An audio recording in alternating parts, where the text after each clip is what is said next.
Assalamualaikum sahabat hebat, berjumpa lagi dengan Salim Channel.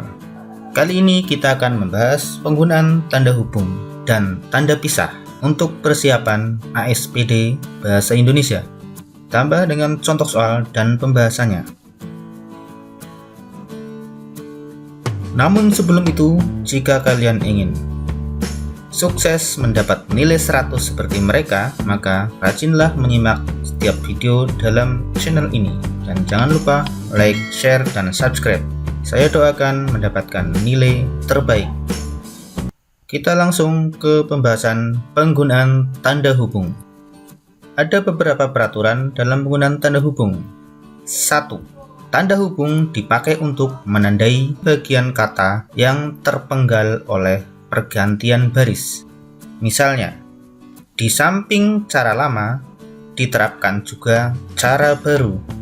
Ini misalnya di sini tidak cukup, maka ca dipenggal, baru ra di baris berikutnya. Sama dengan contoh selanjutnya. Nelayan pesisir itu berhasil membudidayakan rumput laut. Kini ada cara yang baru untuk mengukur panas. Parut jenis ini memudahkan kita mengukur kelapa. Nah, ini bisa dilihat pemenggalannya ya, di antara suku kata. Kemudian 2. Tanda hubung dipakai untuk menyambung unsur kata ulang.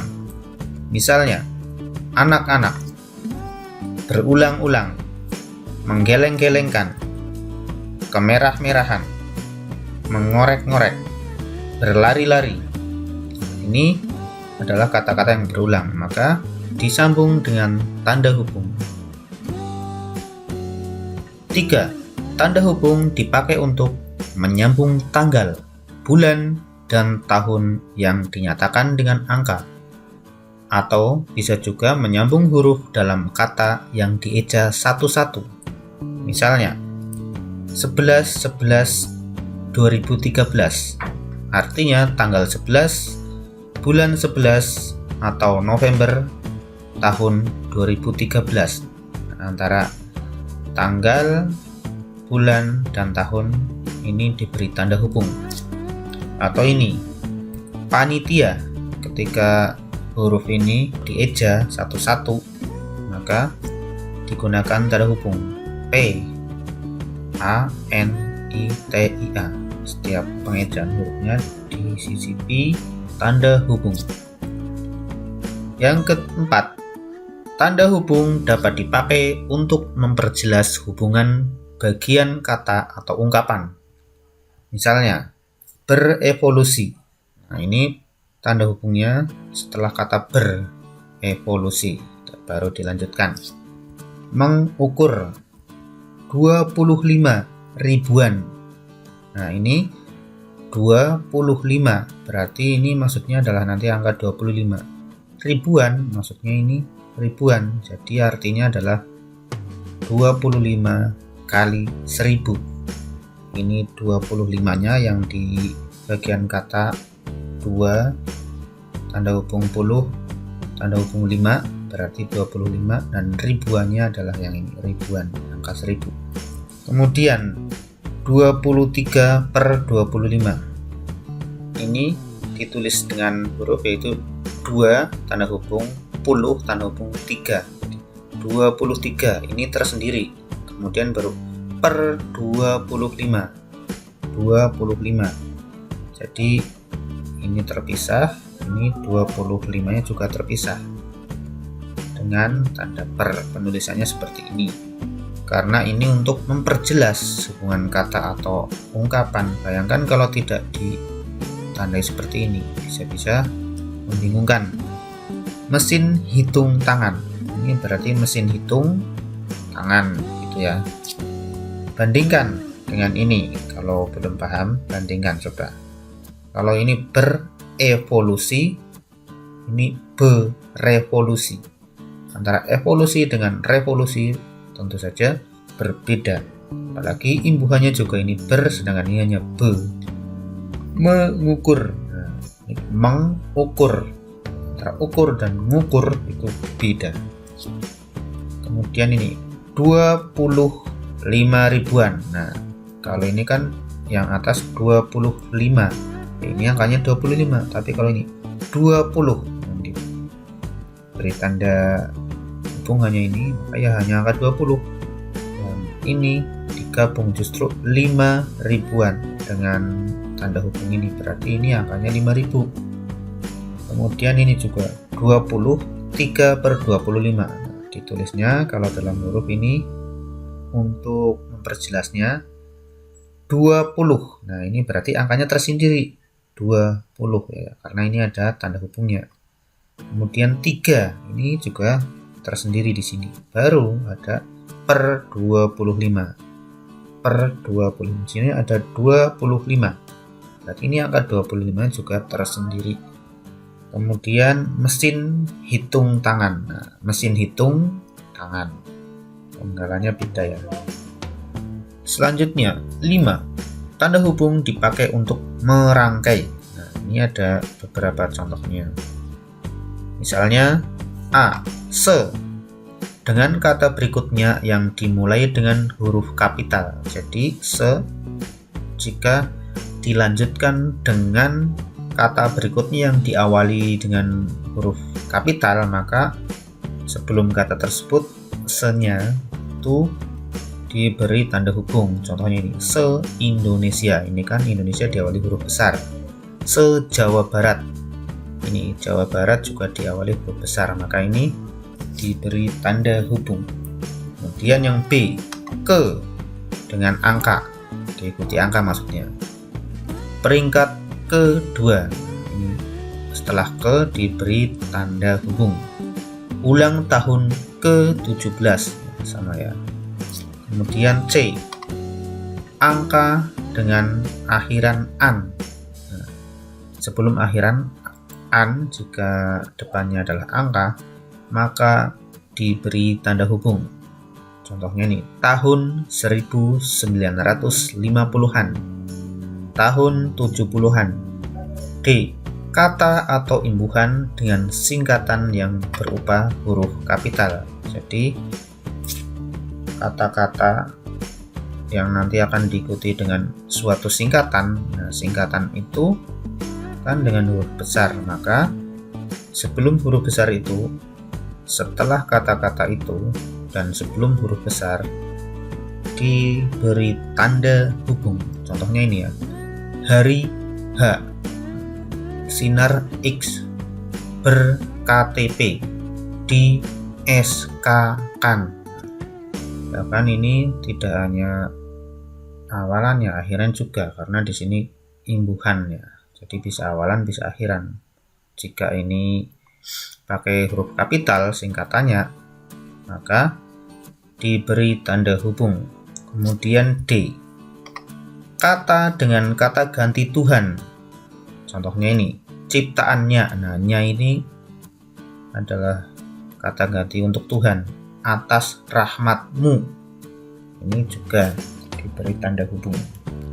Biasanya untuk kata ganti Tuhan itu awalnya huruf kapital. Kemudian F, huruf dan angka. Nah, ini huruf, ini angka. D, 3. Nah, ini diberi tanda hubung juga. S1, S2. Dan yang G atau terakhir ini kata ganti ku, mu, dan nya dengan singkatan yang berupa huruf kapital. Ini juga diberi tanda hubung. Contohnya ini, KTP-mu, SIM-nya, STNK-ku. Tapi selanjutnya ada catatannya ini. Catatan dalam penggunaan tanda hubung untuk merangkai. Jadi tanda hubung tidak dipakai di antara huruf dan angka jika angka tersebut melambangkan jumlah huruf. Ini untuk lebih jelas, misalnya BNP2TKI. Ini kependekan dari Badan Nasional Penempatan dan Perlindungan Tenaga Kerja Indonesia. Di sini P-nya itu maksudnya di sini adalah ada 2 P, yaitu singkatan dari penempatan dan perlindungan. Kalau angkanya ini menunjukkan jumlah huruf, maka tidak memakai tanda hubung, ya paham ya. Ini contoh lagi, LP3I. Nah, angka 3 ini menunjukkan P-nya ada 3. LP3I. Singkatan dari ini, Lembaga Pendidikan dan Pengembangan Profesi Indonesia. P3-nya ini, Pendidikan Pengembangan Profesi. P3K, pertolongan pertama pada kecelakaan. Selanjutnya yang keenam, tanda hubung dipakai untuk merangkai unsur bahasa Indonesia dengan unsur bahasa daerah atau bahasa asing. Jadi nanti kalau ada bahasa Indonesia tapi dirangkai atau disatukan dengan unsur bahasa asing atau bahasa daerah, ini juga digunakan tanda hubung. Lebih jelasnya misalnya disowani. Nah, ini adalah bahasa Jawa yang artinya didatangi. Ini sowan adalah bahasa Jawa, tapi imbuhan awalan di dan akhiran i ini adalah bahasa Indonesia. Maka di antara kata-kata bahasa daerah ini atau bahasa Jawanya ini diberi tanda hubung untuk membedakan itu bukan bahasa Indonesia. Kemudian berpariban. Ini bahasa Batak, artinya bersaudara sepupu.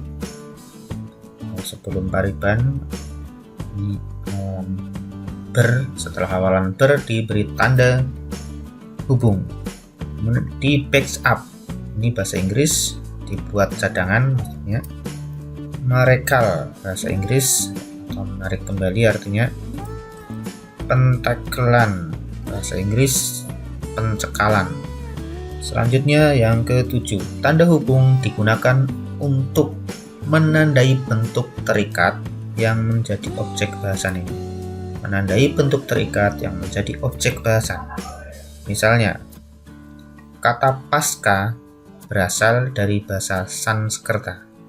Paskanya ini yang menandai bentuk terikat. Nanti kan bisa diikat dengan kata sarjana, misalnya pasca sarjana. Nah, paskanya itu dari bahasa Sanskerta. Kemudian akhiran isasi. Nah, kalau tadi kayak awalan, ini lebih ke akhiran pada kata betonisasi. Sebaiknya diubah menjadi pembetonan. Selanjutnya yaitu penggunaan tanda pisah. Ini juga ada beberapa ketentuannya yang harus kita perhatikan. 1. Tanda pisah dapat dipakai untuk membatasi penyisipan kata atau kalimat yang memberi penjelasan di luar bangun kalimat. Misalnya, kemerdekaan bangsa itu, ini tanda pisah, saya yakin akan tercapai, tanda pisah lagi, diperjuangkan oleh bangsa itu sendiri. Jadi, ini untuk membatasi penyisipan kata atau kalimat yang memberi penjelasan di luar bangun kalimat. Aslinya kalimatnya kan begini, kemerdekaan bangsa itu diperjuangkan oleh bangsa itu sendiri. Nah, tapi disisipi ini kalimat saya yakin akan tercapai. Kemudian contoh lagi ini, keberhasilan itu, tanda pisah, kita sependapat, tanda pisah lagi, dapat dicapai jika kita mau berusaha keras. Aslinya keberhasilan itu dapat tercapai jika kita mau berusaha keras, dan itu tentu saja kita sepakat dengan hal itu ya. Ini disisipkan.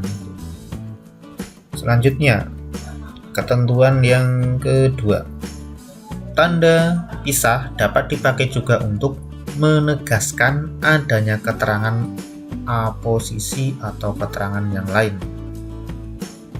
Misalnya, Soekarno Hatta, tanda pisah, proklamator kemerdekaan RI, diabadikan menjadi nama bandar udara internasional.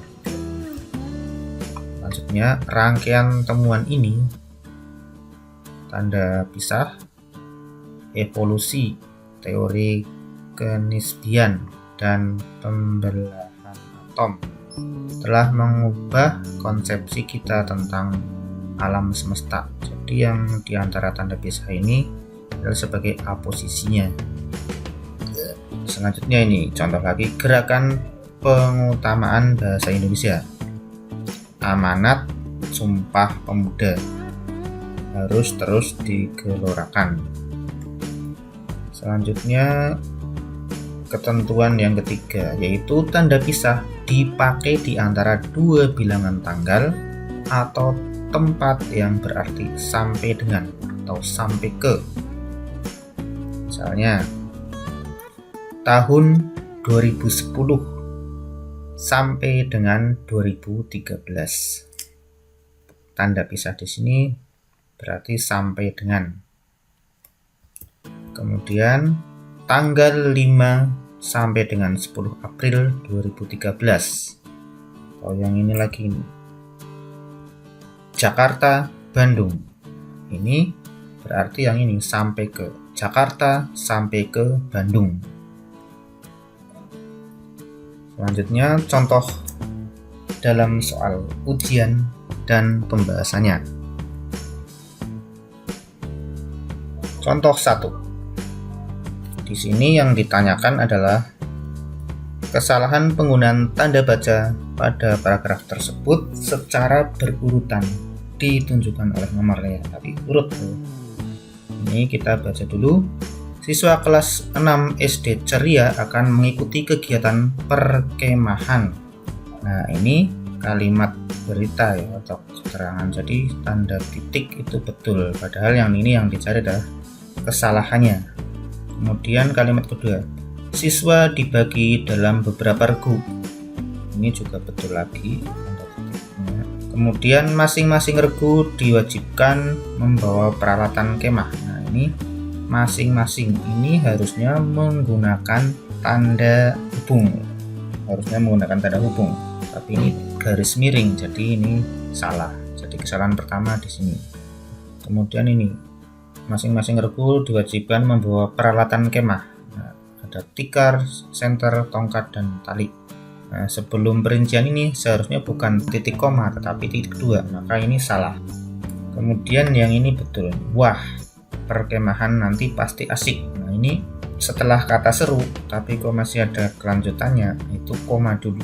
Wah, perkemahan nanti pasti asik. Nah, ketika di dalam kalimat ini ada kata seru, seharusnya ini bukan tanda tanya, jadi ini salah lagi. Ini harusnya tanda seru. Kalau ini betul, ini kata Rudi, ketua regu elang. Ini koma betul. Jadi kesimpulannya yang salah.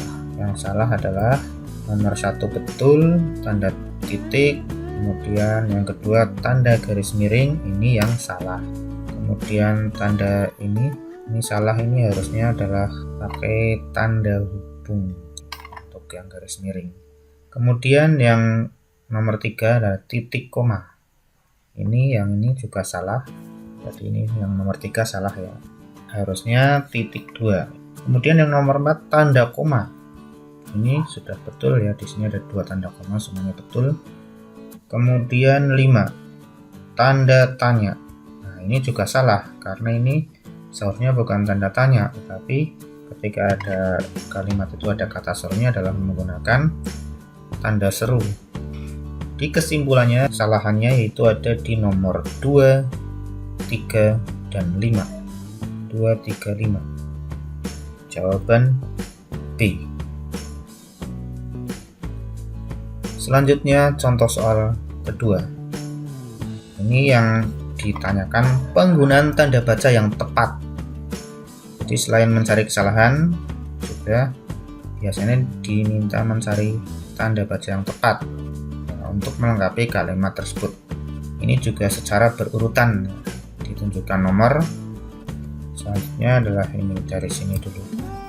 Apakah kalian akan mengikuti lomba tanggal 2, 3? Ini berarti harusnya adalah sampai dengan, maka harusnya memang ini pakai yang 2 ini tanda pisah ya. Artinya tanggal 2 sampai dengan 3 Mei 2024. Nah, ini adalah karena ini ada apakah, berarti ini adalah harusnya tanda tanya, diakhiri dengan tanda tanya. Maka yang tepat ini adalah 3 tanda tanya. Selanjutnya yang terakhir nih, tanya Bu Dina. Nah, ini diakhiri dengan titik harusnya, maka yang tepat adalah ini. Jadi penggunaan tanda baca yang tepat secara urutan adalah di sini menggunakan ini tanda pisah, kemudian di sini menggunakan tanda tanya, dan yang terakhir ini titik, tanda titik. Jadi 2, 3, dan 5. Jawaban D. Selanjutnya contoh yang ketiga. Ini yang ditanyakan juga penggunaan tanda baca yang tepat. Ini juga secara berurutan ya. Jadi ini bagaimana anak-anak ini adalah pengulangan, maka seharusnya menggunakan ini tanda hubung. Jadi ini betul, ini tanda hubung nomor 1. Kemudian ada yang punya pendapat lain. Nah, ini adalah tanda tanya karena ditanya ya. Maka nomor 3 yang terakhir ini tanya Budina, ini berarti pakai titik. Tanda tanyanya di sini, tanda titiknya di terakhir. Nah, jadi yang tepat, penggunaan tanda baca yang tepat itu adalah nomor 1 tanda hubung ini ke sini, kemudian nomor 3 tanda tanya ini ke sini, dan nomor 5 yaitu tanda titik. Jadi yang tepat 1, 3, dan 5. 1, 3, dan 5. Jawaban B. Demikianlah pembahasan kali ini, semoga bermanfaat, dan yang sudah subscribe saya doakan mendapatkan nilai yang terbaik. Terima kasih. Wassalamualaikum warahmatullahi wabarakatuh.